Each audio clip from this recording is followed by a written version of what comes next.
doing the interpretation for us. Merci beaucoup. I very much appreciate it. So, take us away, guys. Open it up.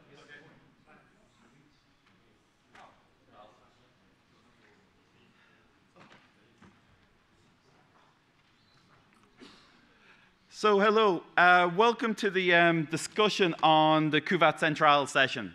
So I'm Fiachra O'Loughlin. So really in this discussion, we want to try and see if the hypotheses that we have suggested are true.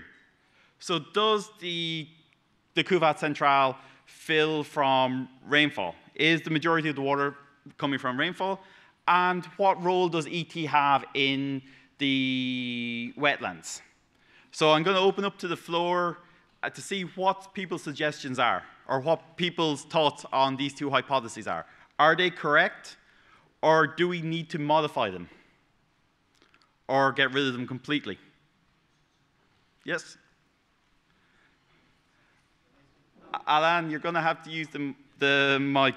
Yeah, we have to use the microphone for this session.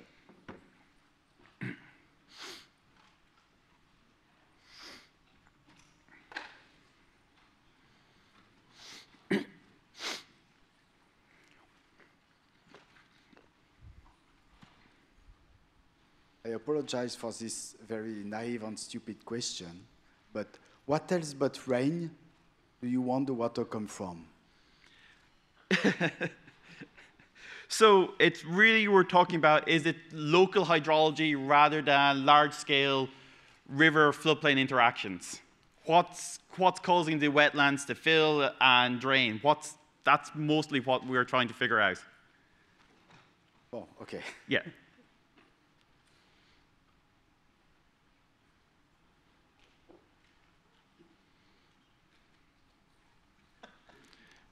So we're right. All right, I will prime the pump. I will try to get us to think a little. So if we have a wetland, it's massive, 350,000 or so square kilometers in the Cuvette Centrale. If it is fed mostly, as Paul was pointing out, mostly by rain, what does that mean? Well, there's hydraulics that are involved. There's evapotranspiration involved. There's also carbon involved. And those of you who are studying carbon dynamics, sediment transport, you should be keenly interested in trying to understand whether the water supply for a massive wetland is from the air or from the river. And I'd like to have some commentary on that. What do you think of that? What would that mean? And it would be very, very different from the Amazon main stem river that has tremendous sediment flux going in and out of its floodplain on the Amazon main stem and has tremendous carbon exchange. There's a real contrast here that could exist if the hypothesis is true in the Congo. You see, I'm trying to get us to think beyond just our hydrology and hydraulics and what this means for other sciences. So I'd like to open the conversation up a little bit. What do you think? It's okay. We're all here together. Just say what you think.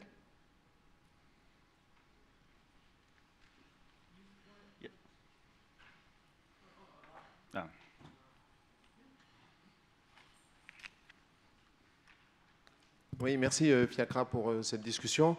Alors d'abord, moi ce que je tiens à dire, d'abord c'est vraiment remercier Doug parce que dans cette réunion, il a permis à différentes disciplines de se rencontrer et l'on peut voir des résultats d'études menées à partir de l'espace qui convergent avec les résultats d'études menées au sol. Et pour répondre un peu à cette hypothèse, j'ai été vraiment très impressionné par les rapports, présentation de Paul Bett, puisqu'il a reconstitué un peu le régime hydrologique de la cuvette depuis l'espace, et ça concorde aussi aux mesures que l'on a fait au sol, puisque cette cuvette, on ne peut pas la mesurer au sol. Donc pour avoir la reconstitution du régime hydrologique, j'ai fait la déduction de tous les apports latéraux avec ce qui sort à l'exutoire à Brazzaville-Kinshasa. Et ce régime hydrologique de la cuvette, il est alimenté essentiellement par la pluie, apparemment. Et nous avons des échanges dominants qui sont des échanges hydriques verticaux. Pluie, évapotranspiration, pluie, évapotranspiration. Et ce régime hydrologique de la cuvette, au final, on va toujours parler au conditionnel parce que nous sommes des scientifiques et nous doutons de tout et nous doutons surtout de nos propres résultats et c'est ça la science, c'est de douter, de se poser des questions. Et il semblerait que ce régime hydrologique de la cuvette soit un reflet direct du régime pluviométrique de la cuvette qui lui-même n'est pas étudié n'est pas étudié au sol parce qu'on n'a pas de pluviomètre, on n'a pas un réseau dense de pluviomètres au sol pour le confirmer. Apparemment, effectivement, les échanges hydrologiques de la cuvette sont dominés par les apports atmosphériques. Et il y a ce phénomène de pluie convective, donc de cercle incessant, pluie, évapotranspiration, qui régit un peu les échanges hydriques. Sharon, un commentaire, non, sur la pluie, c'est plus ton domaine. Je pourrais vous montrer des photos des orages qui se passent sur cette cuvette. Je vais essayer de retrouver ça sur mon ordinateur. C'est vraiment très, très impressionnant. Ce sont des nuages, je ne sais pas comment ça s'appelle, mais on dirait des nuages qui ressemblent à des nuages de bombes atomiques. C'est très très gros nuages, ça tombe de l'eau d'un coup de manière très violente et juste après on voit, comme en Amazonie aussi, en Amazonie on le sent quand on est sur le terrain, on voit l'évapotranspiration qui réalimente ces nuages dans un cercle quasiment infini. Donc il y a un recyclage de l'eau perpétuelle qui pourrait être étudié à partir des isotopes à mon avis pour savoir quelle est la portion d'eau de surface et d'eau de pluie qui intervient. Voilà, c'était juste un commentaire. Merci encore pour Doug pour avoir permis la confrontation de tous ces spécialistes de différentes disciplines. Thank you, Alain. Is there any other? Yes. Oh, two. Yeah. No, you go. Yeah, I was just going to say, with regards to whether the wetlands are reliant on rainfall or not, from observations in the fields, so I work in the wetlands and the peatlands, and you can be, up to water like here, whilst the rivers are below their banks. So I think in some instances there are wetlands that are fed by almost, I don't know about groundwater, but certainly rainfall water, and the rivers possibly don't play a huge role, but possibly in other parts of the basin it's a different story, and also you could have instances where the wetlands are mainly reliant on rainfall, but maybe in some years they do receive water from in larger flood events, and also you've got the 2 wet seasons as well. So I've never been in the fields in the major wet season, just in the smaller wet season, and there it certainly seems that that water has come from rainfall alone. But I don't know. To play devil's advocate here, I'm going to argue, could that possibly be down to the lag time, delay, that from peatland you're going to have a longer lag time for the water to drain than from your rivers? Yeah. So the longest time I've done in the field is 6 months. So I started in January when the peatlands were completely dry, and then you can watch them get wetter and wetter, and then drier and drier. Okay. Yeah.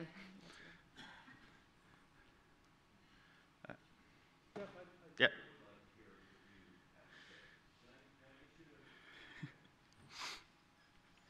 I want to take one moment to introduce Jeff. For those of you who have never studied the Amazon, you may not know Jeff's work. And so Jeff and others have studied the carbon dynamics in the Amazon for a long time. He's also researching other places in the world, the Mekong, for example. So it's really delightful to have Jeff here. He understands the hydrology and especially the carbon dynamics in the Amazon. I think this comparison contrast between the Amazon and the Congo is very interesting. So let's see what Jeff is thinking. Well, thank you, Doug, and everybody, and it's a real pleasure to be here. This is a tremendous learning experience for me, because I've known about tropical rivers for quite some time, before some of the people in this audience were actually born, so I have been at it a while, but I know very little about the Congo, so it's really interesting to begin to learn. So just reflecting on some of the Amazon floodplain linkages, when I first started in the Amazon, had this sort of classic view: river goes up at some point, spills over the top, fills up floodplain, river goes down, floodplain drains out. Then on one of our early expeditions, we were going along and high water, and I could see black water coming in from some of the floodplains. even with a very minor elevation difference. So we started thinking about it. Then one day we were captured by an enormous storm event, as was just said, these atomic cloud-like rainfall events. And we'd made the discharge measurement upstream, had to hide for 3 days, and then made the next station downstream. And we picked up something like 40,000 cubic meters per second of flow. So how could that be? We must have screwed up something. Went back, calculated the area and what the rainfall rate was, and yeah, it was about 40,000 cubic meters that fell in the area that would have gone there.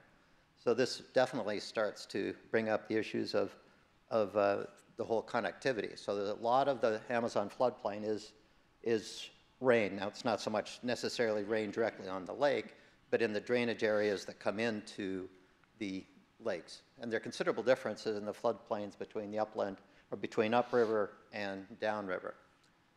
So all of this starts to speak to what's happening to the carbon. So it's the organic matter, particulate and dissolved, and there's several nice posters that talk about that here.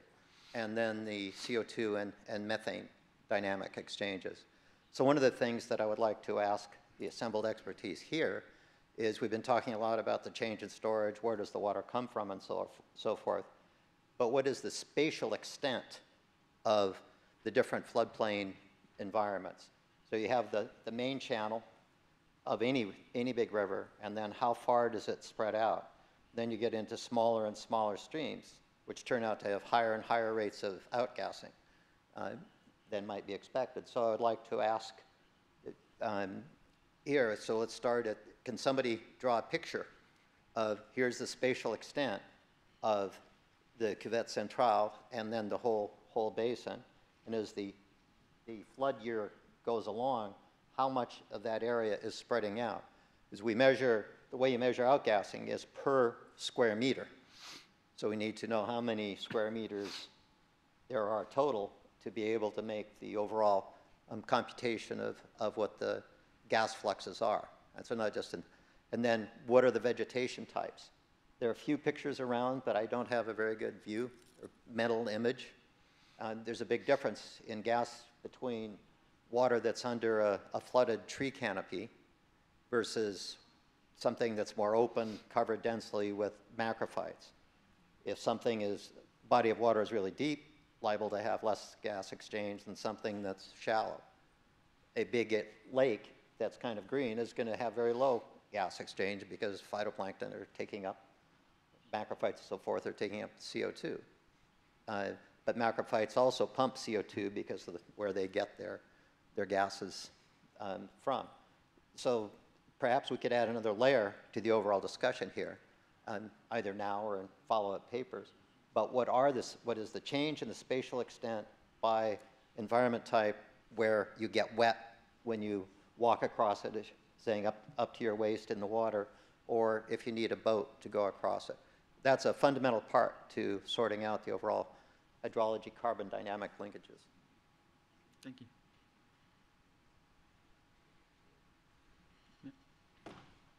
I'll just say thanks, Jeff. I really appreciate that. Let's continue the discussion, though. I mean, these are all the things. And remember, this afternoon, I think we're going to combine the discussion again this afternoon in one room, so this carbon question can be raised again then. But go ahead more with the hydrology if you like. But thank you. Paul?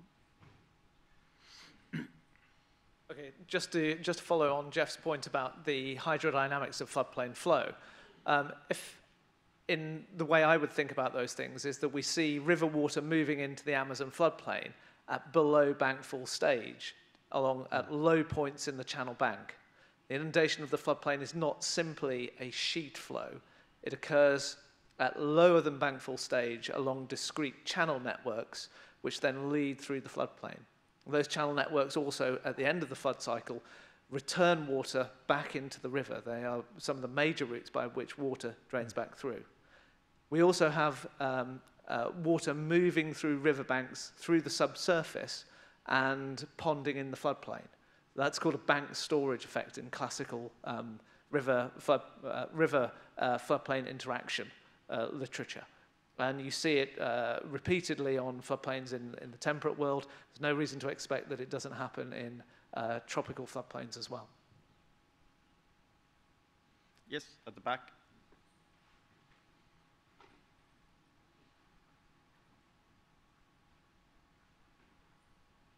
Yeah, this is Shejong Lee from the University of Missouri in Kansas City. And I'm actually new to this Congo River, and I've been working in the Lake Chad Basin for over 10 years now. And, but my part of work in the Lake Chad Basin is how the groundwater respond to that the shrinkage of the lake. So most of my work has been collecting that groundwater data and then related to that groundwater change to that surface water change.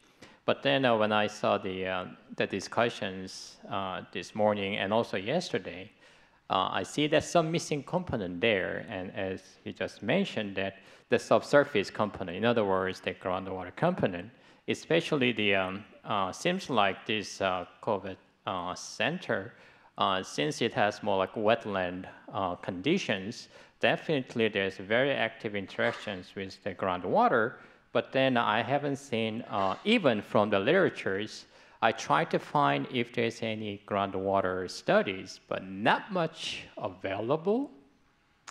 And so if we can somehow find a way to relate that the groundwater processes with this surface water, so then probably they'll fill the gap in that the hydrodynamics in the region. And so if you have any studies about the groundwater, or even this local collaborators, especially the groundwater, even though we use the satellite data, it's very much limited to find out how the groundwater changes. So most of the data we have to collect from the field. And so these are the Congo Basin scientists and the people. They are the ones actually collect that kind of data and to share with other communities. So I'd like to see those kind of approach as well for these Congo Basin studies. And that would help a lot for a better understanding of the basin. And again, that also can be related to the isotope study, because when we relate it to that the surface water change, the subsurface, also in geochemistry, they relate the isotope component together. So they can be all integrated together, and then we can have some better solutions. Thank you. Yes. I've got some comments both with respect to the issue of groundwater, but also some comments based on what Alain had mentioned earlier. As for the groundwater, I do a lot of work in the area of land-atmosphere interaction. And one of the very new areas that's only started being addressed recently is how groundwater might have an impact on atmospheric systems. There's only a handful of papers that have addressed that, and most of them have looked at areas in West Africa. But I could give you the references if you want to see them. I think also there's been a fair amount of study in the Southwest United States as to how the groundwater interacts with the rest of the water table. Now, the comments that I wanted to make about what Alan had been referring to, which I think he's talking about where you see for the mesoscale convective systems. That is true that that is the major system that's impacting the Congo, but it's also true that there are some contrasts involving that between the Amazon and the Congo. I think, and I'm going to the back of my memory here, but I seem to recall that the most important MCSs over South America are not over the Amazon, but they're a little bit further south. So that's one contrast between the Amazon and the Congo. Another meteorological contrast could be in terms of the character of those systems, how big they are, how far they move, how intense. But also a third meteorological contrast is that I believe that the annual cycle of rainfall is much more pronounced over the Amazon than it is over the Congo Basin. Now, let me switch gears here a little bit too, to go to another comment that Alan had made about the convection and how you get immediate evaporation. It's true that MCSs are convective systems, but something like, I think 30 to 40% of the rainfall from these systems are not convective rains, and they tend to occur at night. So the regime of evaporation is going to be very different for the nighttime rains and the daytime. And also the point that Alain made about not measuring that immediate rainfall. I think that's a very good one. The models of ET don't capture that. They're looking at the ground. But I think one easily could assess that component because I haven't seen this done specifically before, but I would assume that it would be very easy to look at leaf area index, which we can do from space. The leaf area index will tell us how much water is captured, and that's going to be the immediate evaporation water. So, thank you. Thank you. Joseph? Merci. Je voudrais ici insister, comme l'a dit tout à l'heure M. Alain Larac, sur l'apport des isotopes dans les questions dont nous sommes en train de discuter tout à l'heure. Je crois que si on fait l'analogie avec les bassins du Nil, les bassins du Nil a été vraiment bien étudié, mais à une certaine période, ils ont essayé de prendre en compte cette dimension des eaux souterraines. Et il y a eu le monitoring dans les 10 pays partageant les bassins du Nil. Et c'était un projet financé par le PNUD et en collaboration avec l'Agence internationale de l'énergie atomique.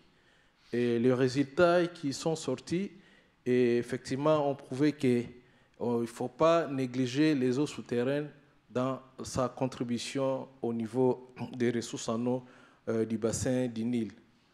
C'est la même chose qu'avec, nous sommes en train de parler de la cuvette centrale. C'est bien de dire qu'il n'y a pas, les apports sont principalement des eaux de précipitation, mais il faudra, quand on applique les isotopes, là on peut bien voir, confirmer, s'il y a des interactions entre les eaux souterraines et les eaux de surface, et déterminer les différentes masses d'eau qui se retrouvent au niveau de la cuvette centrale.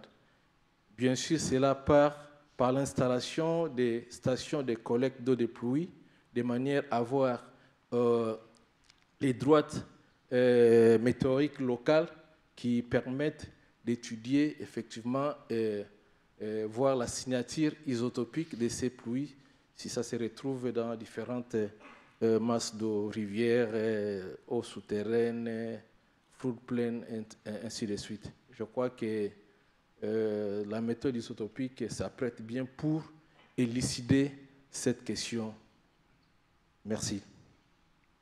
Thank you. Yes. So I just wanted to point out that as we think about groundwater storage or things like that, or even sort of the conditions of rainfall versus river and floodplain exchange, that it really is fundamentally about your geologic substrates, right? And so we're dealing with two very different scales of questions. One being what's sort of the normal conditions now, but what are our sort of medium-term, centennial to millennial scale geomorphological processes? And you could get even bigger and say, what are our long-term geologic substrates? So if you go to the north bank of the Congo River, you're a little less likely to encounter things like laterite crusts. Has anybody seen a laterite crust in the Congo Basin? I have. Where do you get fresh water when you're camping? From the little springs that come out at the base of laterite crust. So there's differences in these cycles depending on the local geologic context, which strongly constrains the conditions of whether rainfall or river exchange fundamentally is what puts the water in these wetlands. And so they're not all going to behave the same necessarily, right? So if we want to like connect these topics in a big way, we have to be able to switch scales too. Okay.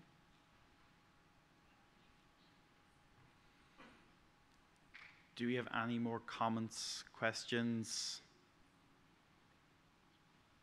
random thoughts?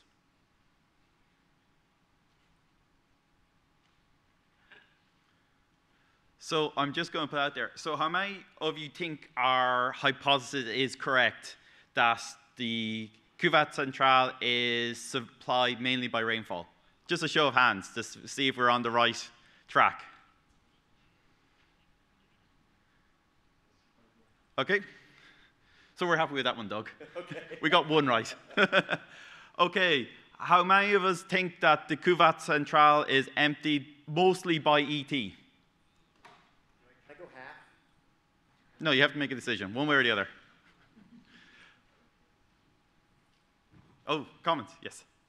Sorry, one of our answers was it could be the wrong question. I think that's the wrong question. Okay. What do you think the question should be?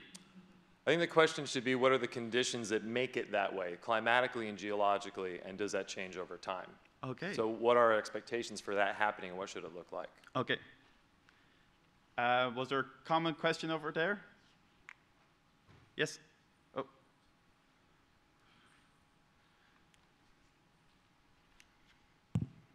C'est Gaston Samba de l'Université de Congo-Brazzaville. Pour essayer un peu de synthétiser, parce que tel que on veut raisonner de mettre les précipitations uniquement et l'évapotranspiration, les eaux souterraines, je crois que c'est plus complexe que peut-être ça. C'est-à-dire les précipitations, souvent comme c'est des perturbations qui viennent de l'Est, quand ils arrivent sur le bassin du Congo, sont rechargés en humidité par l'évapotranspiration. Et cette alimentation en eau des masses d'air provoque des précipitations assez importantes dans les marges occidentales de ce bassin. Ce qui fait que le plateau Bateke, qui est la partie donc, occidentale, est beaucoup alimenté en eau de pluie. Et c'est la zone la plus pluvieuse de ce bassin, disons du bassin versant du Congo, c'est-à-dire les marges occidentales. Parce qu'en fait, la grande quantité de pluie venant de l'Est, réalimentée par l'évapotranspiration forestière, apporte assez d'eau. Et il y a cette masse d'air aussi qui vient de l'océan Atlantique, donc de l'Ouest, qui repartent à l'intérieur de la cuvette. Et cette complexité plus la convection interne du bassin provoque en fait cette complexité d'apport en précipitation. Donc si on les dissocie, on aura du mal à bien synthétiser les apports en précipitation. Parce que quand on fait les quelques comptages de pluie, il y a à peu près 54% de pluie convective, 34% à peu près de pluie qui vient de perturbations d'Est et les autres de perturbations des alizés atlantiques. Donc je crois qu'on ne peut pas tout séparer. Peut-être trouver un moyen pour tout combiner et non de séparer. Thank you. Yeah. Moi, c'est Landry Chizungu de l'Université catholique de Bukavu. J'ai comme l'impression que la réponse aux questions posées, c'est le bien fondé de notre présence ici. Ça signifie qu'effectivement, nous n'avons pas encore suffisamment d'informations et il reste des questions auxquelles nous devons répondre. Et pour moi, personnellement, les questions les plus importantes pour arriver à prendre position, c'est de se demander réellement d'où viennent effectivement les eaux de ces bassins et où vont les eaux de ces bassins. Et là, nous allons prendre en compte toutes les possibilités d'entrée et toutes les possibilités de sortie et étudier le cycle dans sa complexité et dans sa réalité. Et là, nous serons à même de prendre une décision et de répondre aux questions posées. Merci. Thank you. Paul, I believe you had a comment? Yeah, I was just going to say on the question of what drains the Cuvette Centrale, I think the evidence is not yet strong enough to make a conclusion on that particular hypothesis. Okay. It looks like ET and channel floodplain interactions both contribute. Don't think we've got enough clear evidence to say which is dominant. Or maybe neither are. Maybe it's a balance. And maybe it's infiltration. We have a lot of options. Is there any more comments on this session? Yes, Guy. I have a very small comment, and I don't know if it maybe makes a lot of sense, but we have now heard 3, 4, 5 people saying these, about these big clouds that take, the evaporation water up and bring it down again, and this is a cycle.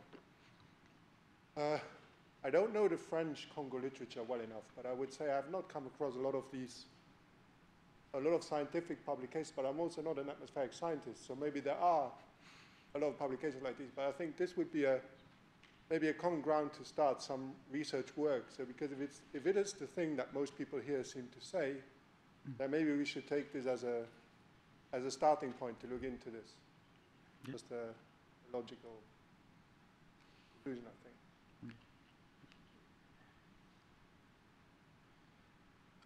Okay, so I believe there's no more comments. So I would like to thank you all for coming to this discussion and for all the people who contributed their opinions, thoughts, and hopefully, and I will thank Doug for hosting us again. I know he's spent many years and a lot of work trying to get us all here. So let's just congratulate Doug again for his hard work. And hopefully from this session and the discussion, we can actually come up with a framework how to advance the hydrology, hydrodynamics, and a lot of other things in the Congo. So thank you all very much. Enough talk, let's eat.